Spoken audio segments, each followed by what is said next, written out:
Back here on Get Up, New York fans happy about their football teams last night. As for the basketball team, not so much. Knicks on the road to face the Hawks in Game 3. Remember what happened? That guy stole Game 2 at the Garden. Halfway through, Dyson Daniels missing. The putback jam. Okongwu's right there. They're up by 14, Alan Hahn. Yeah, their athleticism was off the charts. Their energy as well early in this game off the charts. And this guy, C.J. McCollum, a renaissance. Not afraid to take that step back three. They're up by 17. Jalen Brunson to Miles McBride. The triple here. Here comes the comeback. They're within 4. 4 minutes to go. 5-point game. Karl Anthony Towns driving. And then Jalen Johnson, access denied. Anunoby has it. Steps back. Corner 3. Shot clock expires. Yes. Knicks within 2. 1:47 to go. Anunoby to McBride. McBride got it. We're tied at 105. 68 seconds left. And it's Jalen Brunson. The finish right here. You hear the whistle and 1. Knicks up by 3 after the free throw and feeling good. Are they going to steal one on the road? Here comes Johnson. Blocked by Towns. He gets it back. Hawks down 1 now. Same score. And here comes Brunson trying to create separation. Tough shot here, Alan. This is after the shot clock, late in the shot clock. He's got nothing else. His footwork's not working. That's excellent defense from the Hawks. And that's an air ball from the captain. Okay, 1-point game now. Hawks are down. McCollum driving. He wants the matchup.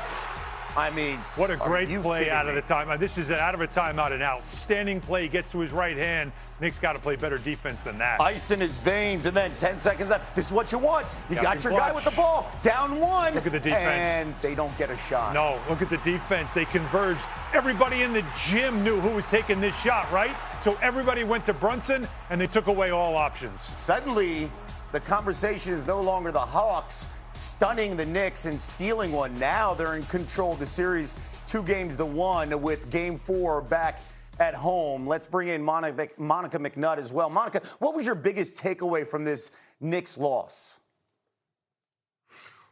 Good morning, Nagandi and Hahn. I thought that the Knicks have struggled to create quality shots. I mean, outside of Deuce McBride and OG Anunoby, who shot some gutsy threes, overall as a team, they have not shot the 3-ball, and therefore they've not been able to create space in terms of dribble penetration and to allow sprays. It seems like it's a lot of iso ball because, Hahn, I heard you mention this, the athleticism and the energy, the Hawks have been content to guard one-on-one, and it has posed some problems in the last 2 games. I'll tell you what, I have been saying this on this show as the playoffs began.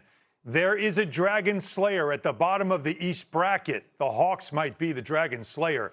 They are looking at this series now as they stole a Game 2, and then they avoided a collapse in Game 3, but they've got control of this series. And Quinn Snyder and C.J. McCollum are dominating this series because Snyder's been outstanding with his play calling, and McCollum has made all the big shots. This is the vet on a team that doesn't have a ton of playoff experience, and he has certainly led the way. But for the Knicks, execution, a major problem. Mike Brown is trying to find combinations that'll work. As I said before, everybody knew who was taking this shot. Jalen Brunson, clutch player of the year last year. And the Hawks went around him, converged with tons of length. He had nowhere to go. He threw the ball away, and the Knicks lose this game. And this is now a dangerous place where the Knicks are, a team that thought they could go on a run. Because when you think about a 1-1 playoff series, there has been 274 1-1 series. The winner of Game 3 has won the past 202 times. That's 74% to you and me. Okay, with all that information, I've got to ask you guys this. Monica, are the Knicks in danger of losing this series? Well, I think you look at the numbers, yeah, but you can counter the Game 3 stat with the Game 1 stat. They did win Game 1. Here's the thing, Nagandi. They have to go back to New York with this thing tied up. And I don't think that is something that they are not well aware of. I agree. Snyder's been great on the calls. And what you thought was going to be a difference maker in terms of this team, having the veteran core experience deep into the playoffs compared to the Hawks, basically they've been outmatured, if you will, by C.J. McCollum by himself in the last 2 games. Outmatured, that's a strong word. Now, look, you have a Knicks team that has been here before. Yeah. This team, as I also said this before on the show, it's only the Knicks playoffs when it's excruciating. And that's literally what's going on right now.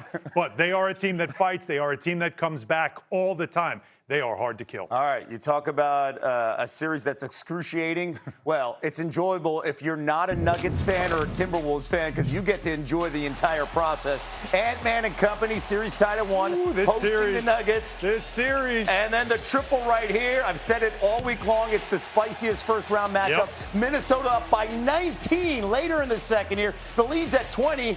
Jaden McDaniels, the block on Christian Brown. Play continues. McDaniels, by the way, he talked a lot of talk, and he backed it up here in Game 3. They don't like each other, but it almost feels like Minnesota doesn't like Denver more, and Denver's like, why are you so mad? It's the first round. But there's a lot of hate between these two teams. All right, the lead's at 21 here, and Rudy Gobert. Again, this is another storyline against Nikola Jokic. Look at the block on the three-time MVP. This is a great matchup. It's a story we'll talk about in a minute, but he has been a difference maker. Gobert one-on-one with the MVP. Okay, later in the fourth, the emotional top of that building popped off after that. McDaniels in the lane. Oh, the poster slam right there. He told you, bad defenders. Look at the reaction from D-Wade and Candace Parker. Double digits for McDaniels. Minnesota goes on to win 113-96.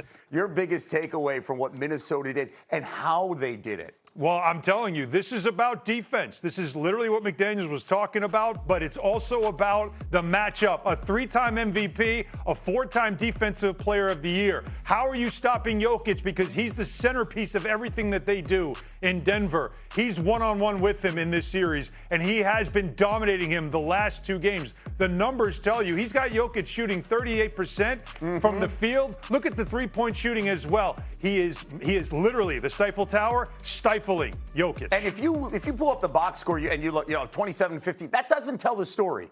That doesn't tell the story of what Jokic has been. He had 3 assists. He's frustrated on the floor. Very. And when you look at this, Monica, and the rest of the series, are the Timberwolves in the driver's seat right now? It feels that way, Nagandi, and I keep thinking back to like origin story, right? Like Tim Connelly literally built a team to beat the Nuggets, and it is coming to fruition again, right? Like, and we're still in the era of the league where defense, I think, deserves so much credit, and the Wolves over the Nuggets, especially without Aaron Gordon, are poised to defend. Tim Connelly, former Nuggets general manager, by the way. So he understands the roster buildup and some of these guys, especially the foundational pieces. And right now, the Timberwolves backing up all. It's decent. Just the right leg, though. I'm wondering how Brian Windhorst's is, but I do want to just lean into the fact that Jaden McDaniels' coaching philosophy was clearly effective, held Denver to that sub-100 offensive point performance. What went wrong for the Nuggets in this one, Wendy? I don't know if I've ever seen Nikola Jokic have a more ineffective game. Absolutely, completely all out of sorts in this one.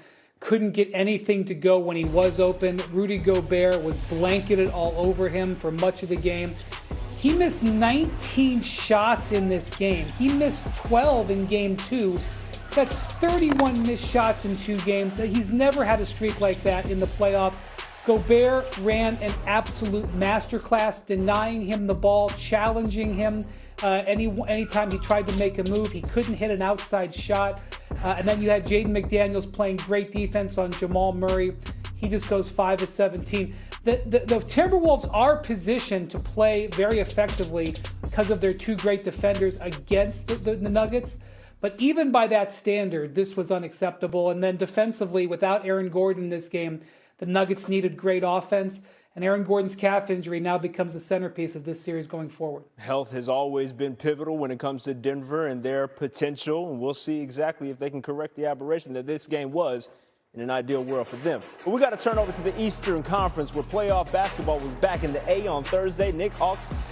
Exactly what I envisioned, being able to play a home game in the playoffs, hostile environment, Celebrity Row, all of Atlanta basically out. We got Falcons, we got rappers, we got entertainers. And I think for us, as a kid, you always envision being able to play in big moments, being able to, really test out your skill set, test out, what you worked on and what you honed on over the summer. And we earned the right to be in these moments, and I'm happy to see us delivering. Jalen, obviously a tough loss. Can you walk us through what you, saw in the last 2 possessions there down the stretch?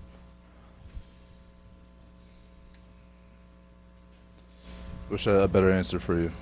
I got nothing right now. Of course, it hurts. It hurts when you give yourself a chance to win, and last game, this game, give credit where credit's due. The Hawks found a way to win, but it hurts more that we put ourselves in a position to win, and we just didn't close the show. So I think that's why everyone's emotional. Back with Wendy here, and I'm going to put my Hawks bias aside because I'm honestly curious. How do the Knicks find themselves in this 2-1 series deficit? Well, if you look at the way this game ended, an absolutely brilliant play design by Quinn Snyder coming down for that last play for C.J. McCollum. Brunson and Towns are out of the game. They're poor defenders. They isolate OG Anunoby and Mikal Bridges, $370 million of defense on one side of the court, and they run a play that gets the smallest guy on the court, Miles McBride, on C.J. McCollum. Then at the other end, Jalen Brunson goes through 2 screens, and Dyson Daniels navigates them both, blows up the play. The Knicks didn't have any timeouts left because they had to use one on a questionable challenge call a couple of minutes earlier. They really could have used that extra timeout to try after that play got blown up. And then, you just look at the full picture. Losing a 1-point game on the road in a playoff series, not the end of the world, but the Knicks are in trouble right now because they blew a game at home and lost a 1-point game at home in game 2.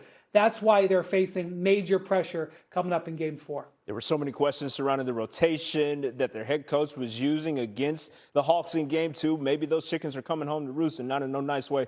Wendy, we appreciate it as always, sir.